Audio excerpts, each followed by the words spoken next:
Hello दोस्तों, shield divine throne का latest episode आ गया है और इस एक ही वीडियो में मैंने पूरे एपिसोड को कवर कर दिया है, इसलिए आप एंड तक जरूर देखना चाहिए। लास्ट पार्ट में हमने देखा था कि लॉन्ग हाउ अपनी पूरी टीम के साथ में मिलकर गाओ यिंगज़ी के साथ में फाइट करता है और फाइनली ये फाइट खत्म हो जाती है, जिसके बाद लॉन्ग हाउ को अपने टीम के साथ जाकर डीमन हंटिंग टावर में रजिस्ट्रेशन करवाना था। अब एपिसोड की स्टार्टिंग में हम हैन यू को लॉन्ग हाउ के साथ देखते हैं, जहाँ हैन यू बता रहा था कि वो एग्जॉर्सिज्म पाथ की ओर जा रहा है और इसलिए इस वक्त वो अपने टीम यानी कि लॉन्ग हाउ के साथ ट्रेवल नहीं कर पाएगा। जिस पर लॉन्ग हाउ हैन यू से कहता है जाने से पहले एक बार अपनी टीम से तो मिल लो। तो हैन यू कहता है कि मैं इन सभी से बैटल फील्ड में मिलूंगा और इनकी स्ट्रेंथ को अच्छे से जान जाऊंगा। जिसके बाद हैन यू वहां से चला जाता है तो सीमा शियान लॉन्ग हाउ के पास आकर उससे पूछता है ये बंदा कौन था, जिस पे लॉन्ग हाउ बताता है कि ये हमारा 7th टीम मेट है। और उसी वक्त सब पलट कर देखते हैं तो चेरी चैन एक क्यूट से क्रिएचर के साथ में खेल रही थी, लेकिन उस क्रिएचर को ये पसंद नहीं आता और वो खुद को छुड़ाते हुए कहता मैं अभी तुम्हारे साथ नहीं खेल सकता, मैं बहुत इंपॉर्टेंट मिशन पे हूँ। तभी वो सामने लॉन्ग हाउ और उसकी टीम को देखता है तो समझ जाता है कि यही उसका मिशन है। तो मैं बता दूं कि ये क्रिएचर है 007 जो कि एक गाइड है और अब ये लॉन्ग हाउ की टीम को गाइड करेगा। जिसके बाद 007 उन सभी को डीमन हंटिंग टावर के अंदर ले जाता है और बताता है कि यहाँ डीमन हंटिंग टावर में ना तो सिर्फ आप मेरिट कमा सकते हैं बल्कि उन मेरिट के बदले एक्सचेंज करके अपने लिए अच्छे इक्विपमेंट्स और स्किल खरीद सकते हैं। जिसके बाद 007 सभी को रजिस्ट्रेशन रूम में ले जाता है और बताता है कि यहाँ आपको रजिस्ट्रेशन करना होगा। जिसके बाद आपको टास्क मिलेंगे और उस टास्क से आपको मेरिट मिलेगी। जब आपकी मेरिट एक सही लेवल पर पहुंच जाएगी तो आप प्रमोट होकर हायर लेवल में पहुंच जाएंगे, जैसे कि general level, marshal level, king level, यहाँ तक कि आप एम्परर लेवल तक भी प्रमोट हो सकते हैं। और अगर आपने ज्यादा मेहनत करी तो आप लेजेंडरी लेवल तक पहुंच जाएंगे, जिसे title level demon hunting group कहते हैं। और ये सारे लेवल्स को देखकर सभी की आंखें खुली की खुली रह जाती है, जिसपे सीमा शियान जोश में आते हुए कहता है यहाँ हम टाइटल लेवल को ही जीतने आए हैं। जिसपे 007 कहता है फिर तो आप सभी को जल्द से जल्द बहुत सारे मेरिट पॉइंट्स इकट्ठे करने होंगे। और फिर सभी अपने रजिस्ट्रेशन के लिए आगे आते हैं और अब सभी का रजिस्ट्रेशन प्रोसेस स्टार्ट हो गया था और ये प्रोसेस बहुत ही कमाल का लग रहा था। और ये प्रोसेस कंप्लीट होने के बाद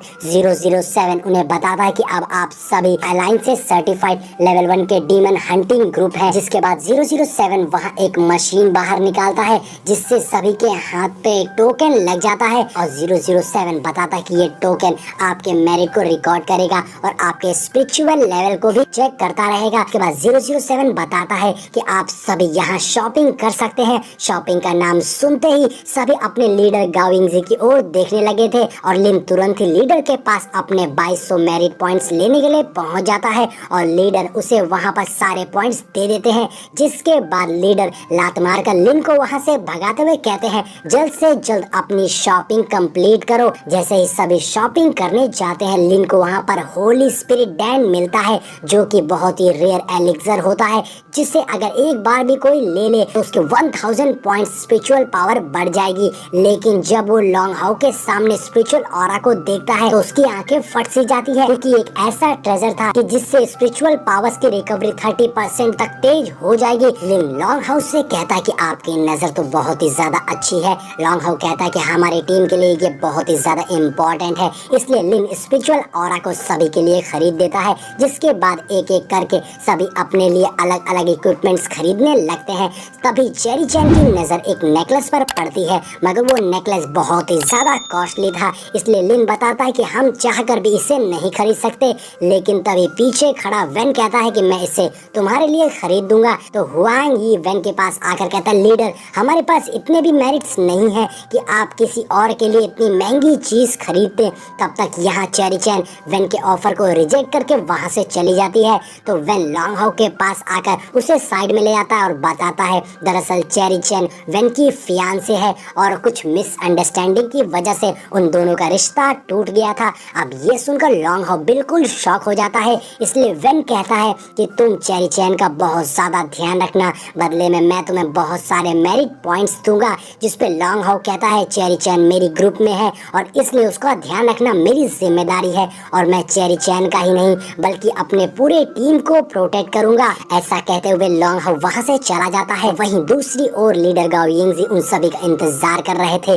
तभी वो अपने सामने दूसरी टीम के लीडर वेन को देखते हैं तो अपनी टीम को उनसे मुकाबला करने के लिए चैलेंज कर देते हैं और दोनों टीम में बैटल हो जाती है। और लीडर गाओ यिंगजी कहते हैं अगर तुमने 3 मिनट के अंदर इस फाइट को नहीं जीता तो तुम हार जाओगे। लेकिन लॉन्ग हाउ की टीम बहुत ही कमाल की थी और वो अपनी स्किल का यूज करते हुए वेन की टीम को 3 मिनट के अंदर ही हरा देती है। जिसके बाद लीडर गाओ यिंगजी कहते हैं अब वक्त आ गया है अपनी फैमिली को गुड बाय बोलने का, क्योंकि अब वो सभी एग्जॉर्सिज्म पाथ जा रहे थे। अब अगले सीन में हम सीमा शियान को उसके रूम में देखते हैं जहाँ पर उसके मास्टर ने उसके लिए गिफ्ट के तौर पर कुछ कपड़े रखे थे, जो देखकर सीमा शियान बहुत ही ज्यादा एक्साइटेड और इमोशनल हो जाता है। इसलिए फौरन अपने कपड़े फाड़कर उसने नए कपड़े पहनने लगता है। तभी सीमा शियान की नजर पीछे बैठी वाइस मास्टर पर पड़ती है, जो कब से सीमा शियान की इन अजीबोगरीब हरकतों को देख रही थी। वाइस मास्टर को ऐसे देखकर सीमा शियान बहुत ज्यादा शर्माने लग जाती है, क्योंकि सीमा शियान ने ऊपर कुछ भी नहीं पहन रखा था। तो वो वाइस मास्टर से पूछता है कि आप यहाँ पर क्या कर रही हैं,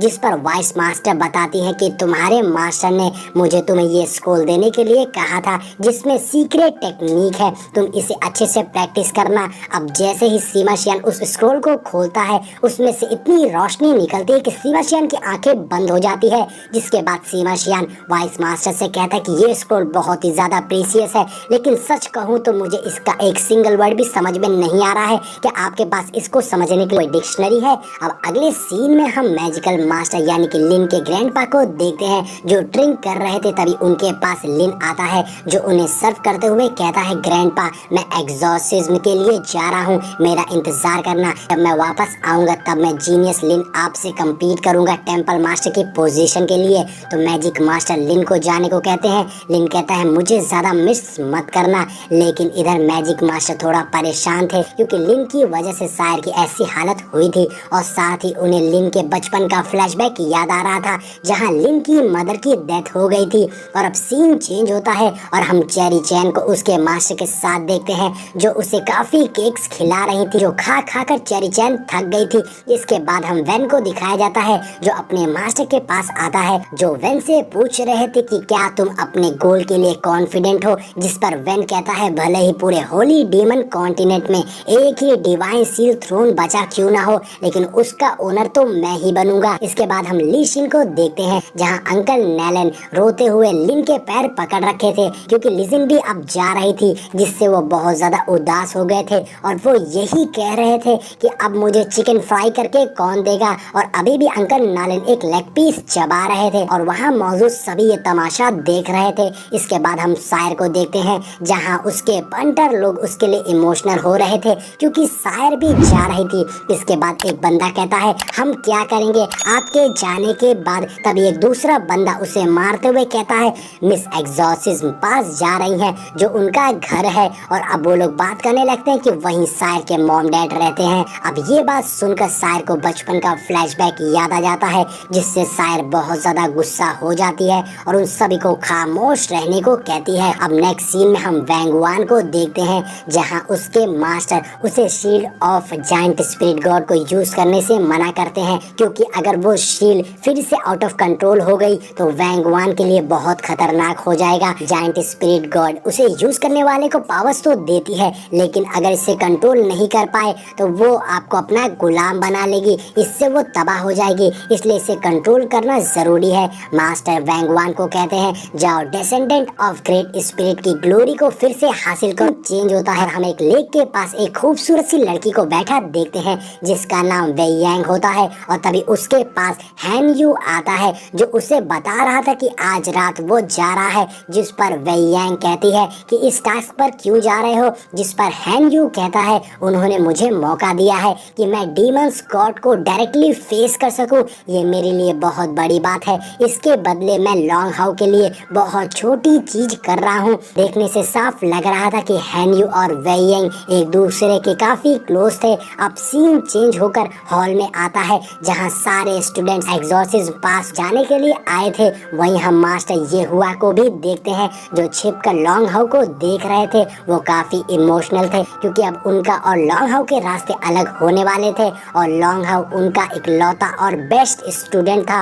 और अब मास्टर ये हुआ लॉन्ग हाउ से मिले बिना वहाँ से चले जाते हैं। तभी बाहर मास्टर ये हुआ के पीछे भागते हुए लॉन्ग हाउ आता है जो मास्टर ये हुआ को कहता है कि आप कहाँ जा रहे हैं, मैं जाने से पहले आपसे बात करना चाहता हूँ। तो मास्टर ये हुआ कहते हैं तुम्हें बहुत कुछ खुद से सीख लिया है और अब मेरे पास तुम्हें सिखाने के लिए कुछ भी नहीं बचा है। और आगे मास्टर कहते हैं तुम्हारे जाने के बाद मैं होली सिटी में रुक कर इंतजार नहीं करूंगा, मैं जा रहा हूँ और भी आम लोगों को टीच करूंगा और उन्हें ग्रो करने में मदद करूंगा ताकि वो एक फाइटर बन सके। और अब लॉन्ग हाउ मास्टर ये हुआ से कहता है मुझे खुशी है कि मैंने आपसे ट्रेनिंग ली और अब कोई फर्क नहीं पड़ता कि मैं फ्यूचर में आपसे दोबारा मिल नहीं पाऊंगा, लेकिन आप हमेशा मेरे रोल मॉडल रहेंगे, मैं हमेशा आपका स्टूडेंट रहूंगा। तो मास्टर ये हुआ लॉन्ग हाउ को कहते हैं तुम टैलेंटेड हो, तुम्हारा पाथ बहुत ही डेंजरस है, इसलिए मैं उम्मीद करता हूँ तुम सेफ रहोगे। इसके बाद मास्टर ये हुआ लॉन्ग हाउ के कंधे पर हाथ रख कर कहते हैं